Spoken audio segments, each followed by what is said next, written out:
अभी तो सफ़र शुरू किया है, मंजिल का पता नहीं, अगर साथ आपका है तो नामुमकिन कुछ भी नहीं। इन्हीं पंक्तियों के साथ मैं हरीश खंडवाल मन की आप सभी का मन की कलम यूट्यूब चैनल पर हार्दिक स्वागत अभिनंदन करता हूं।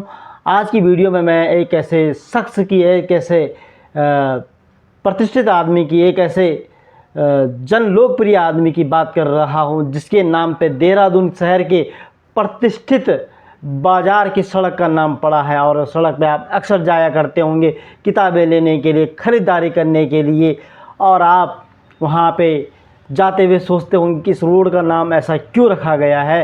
तो इसीलिए आज की वीडियो में बने रहिएगा। आज की वीडियो में एक रोचक जानकारी आप तक पहुँचाने जा रहा हूँ, और जब मुझे भी ये जानकारी पहली बार मिली तो मुझे लगा कि ये जानकारी आप तक पहुँचाई जानी चाहिए, क्योंकि यह जानकारी जो है हमारे क्षेत्र से भी जुड़ी है और हमारे पूर्वजों से भी जुड़ी हुई है। हमें उन पर गर्व होना चाहिए, हम उन पर आज भी गर्व करते हैं। तो हम बात कर रहे हैं देहरादून के डिस्पेंसरी रोड के नाम बात कि देहरादून में जो डिस्पेंसरी रोड है, आपने घंटाघर के पास देखी होगी डिस्पेंसरी रोड, और आप पलटन बाज़ार उस रोड से अक्सर जाते होंगे। तो क्या कभी सोचा आपने कि डिस्पेंसरी रोड क्यों पड़ी? और जब मुझे भी पता नहीं था तो मुझे जब इसकी जानकारी मिली तो मैं भी आश्चर्यचकित रह गया।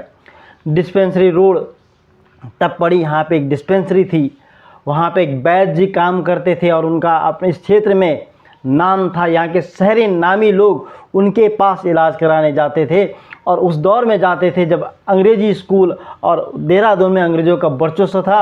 एलोपैथिक की चिकित्सा शुरू हो चुकी थी और एलोपैथिक पे लोगों का विश्वास बढ़ने लग गया था, लेकिन उन्होंने उस दौर में वैद्यगिरी से यहाँ के देहरादून के जाने माने लोगों को भी अपने इलाज से उनको अपना कायल बनाया। ऐसे ही शख्स हैं श्री सोहनलाल कुकरेती, और उनके डिस्पेंसरी रोड पे पुश्तैनी मकान था, उनकी पुरानी डिस्पेंसरी थी, इसीलिए इस सड़क का नाम डिस्पेंसरी रोड आज तक रखा गया। आज इसको डिस्पेंसरी रोड की संज्ञा दी गई है। जानते हैं कौन है वो जिनके नाम पे डिस्पेंसरी रोड है और कहाँ के रहने वाले हैं, क्या है उनका जीवन परिचय, किस तरह से उन्होंने लोगों का इलाज किया। आज की वीडियो में बने रहिएगा, आपको मज़ा आने वाला है, क्योंकि ऐसी ऐतिहासिक जानकारी हम लोगों को कम ही मिल पाती हैं, आप लोगों को कम ही मिल पाती हैं, और इन जानकारियों को हमें होना भी चाहिए। और हमें तो विशेष गर्व होना चाहिए कि क्योंकि वो हमारे क्षेत्र से भी जुड़े हुए थे, हमारे उत्तराखंड के से जुड़े हुए थे, हमारे पौड़ी से जुड़े हुए थे, हमारे यमकेश्वर से जुड़े हुए थे। ऐसे व्यक्तित्व, ऐसे कृतित्व थे श्री सोहनलाल कुकरेती जी। कौन है सोहनलाल कुकरेती जी? श्री सोहनलाल कुकरेती जी के बारे में आप तक पहुंचाने का यह माध्यम है यूट्यूब चैनल। तो जानते हैं उनके बारे में। जो राजवैद्य केशवानंद कुकरेती जी के सबसे छोटे पुत्र सोहनलाल कुकरेती जी का जन्म जो है 1907 में पौड़ी के खेड़ा ग्राम में हुआ था।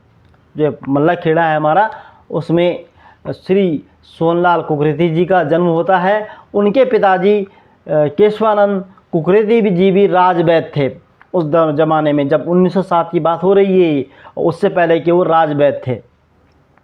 जब वे मात्र 8 वर्ष के थे, जब उनकी उम्र 8 वर्ष की थी, तो उनके पिताजी श्री केशवानंद जी का देहांत हो जाता है।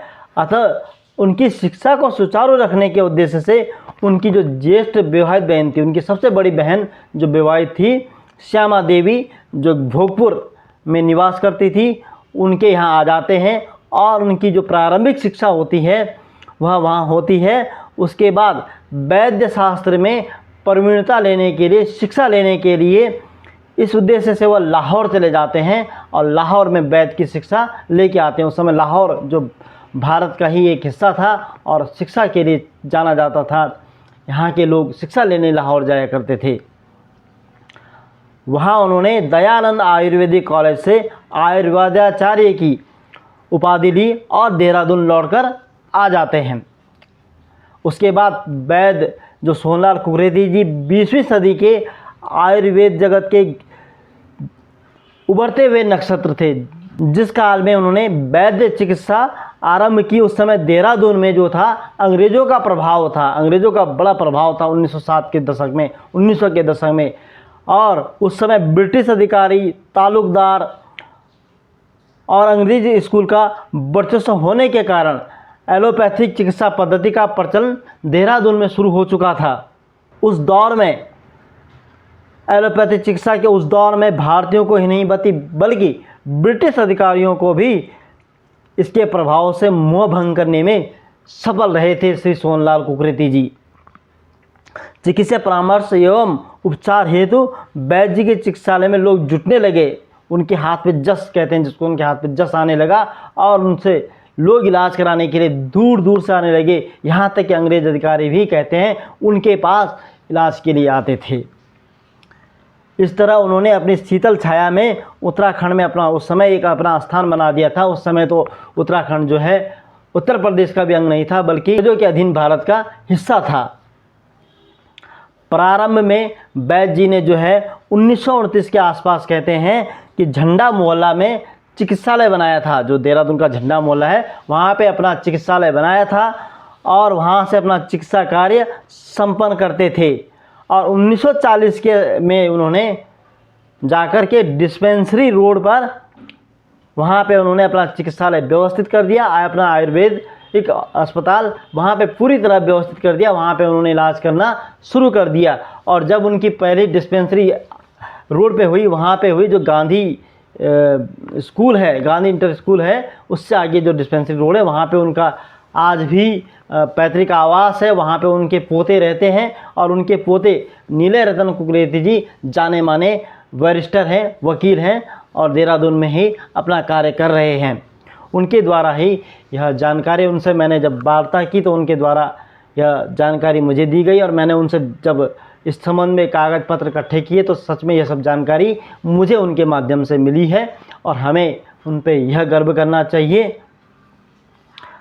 उनकी जो स्वभाव था, उनकी जो प्रवीणता थी, उनकी जो कुशलता थी, उनकी सेवा भाव था, उसकी विनम्रता थी, उससे उनके मानवीय संवेदनाएं उनके प्रति थी और चिकित्सा के क्षेत्र में उन्होंने एक ख्याति प्राप्त कर ली थी। जनमानस में उनका एक नाम हो चुका था उस दौर में कि श्री वैद्य जी कुकरेती जी के पास हर कोई जाता था। इस चिकित्सा पद्धति से, उनके इलाज से, उनके स्वभाव के कारण उनके जो समय शासक अधिकारी वर्ग भी थे वह भी और धनाढ्य व्यक्ति थे वह भी उनके पास आया करते थे। वैद्य जी रोगियों का कष्ट जो होता था उससे दूर करते ही थे, उनकी मदद भी करते थे। गरीबों के तो खास करके कहते हैं बहुत मदद किया करते थे, निःशुल्क इलाज किया करते थे और उनके कष्ट निवारण के लिए वह हमेशा तत्पर रहा करते थे। जड़ी बूटियों का उन्हें बहुत ज़्यादा ज्ञान था और जड़ी बूटियों से ही वह इलाज किया करते थे। श्री सोनलाल कुकरेती जी के बारे में कहते हैं कि उनके बारे में जब जानकारी प्राप्त हुई तो लोग जो है देहरादून के अतिरिक्त वहाँ उस समय देहरादून में तो लोग इलाज करते थे, उस समय पूरे गढ़वाल क्षेत्र के रुड़की, बिजनौर, सहारनपुर आसपास के लोग और रियासत के लोग, राजाओं का भी उन पर अटूट विश्वास था। वहाँ इलाज कराने के लिए आते थे और राज वैद्य भी थे, उनको राज वैद्य की भी संज्ञा दी गई थी। वह जगह जगह विरासतों में बड़े बड़े उच्च कुलीन घरों में जाया करते थे और वहाँ उनका इलाज किया करते थे और इस तरह से उनको वैद्य परंपरा से जुड़े हुए गौरव आदर बढ़ा और आयुर्वेद के क्षेत्र में उनकी बहुत प्रतिष्ठा बढ़ी। देहरादून के जो चाय बागान के जो स्वामी मैसर शिव प्रसाद दर्शनलाल चाय वालों के, वो तो पारिवारिक वैद्य थे जो उस समय चाय बागानों के बड़े बड़े चाय बागान थे उनके मालिक थे। और उन मालिकों के जिनमें शिव दर्शनलाल जी हो गए, शिव प्रसाद जी हो गए, उनके वह पारिवारिक वैद्य थे, चिकित्सक थे। अतः उनकी चाय बागान मालिकों की ने अपनी माता गोमती देवी के नाम पे एक आयुर्वेदिक ट्रस्ट भी बनाया और उस ट्रस्टी के प्रमुख जो थे वह वैद्य जी थे, श्री सोनलाल कुकरेती जी ही थे। इस तरह उत्तराखंड की सेवा करते हुए, आयुर्वेद की सेवा करते हुए, आयुर्वेद में अपना नाम कमाते हुए, जन सेवा करते हुए यह सितारा 1983 को 13 सितंबर 1987 को आकाश में एक नक्षत्र के बन के रह गया है। और आज भी हम उनकी याद में, और आज भी उनकी याद में लोग अभी भी उनके याद में, उनके नाम पे डिस्पेंसरी रोड देहरादून है। तो ऐसी पुण्य आत्मा को बारंबार प्रणाम, और इसी तरह की वीडियो हम आप तक पहुंचाने का प्रयास करेंगे। उम्मीद है कि जानकारी आपको अच्छी लगी होगी। कमेंट्स के माध्यम से आप अवश्य बताइए। फिर मिलते हैं एक नई जानकारी के साथ कल।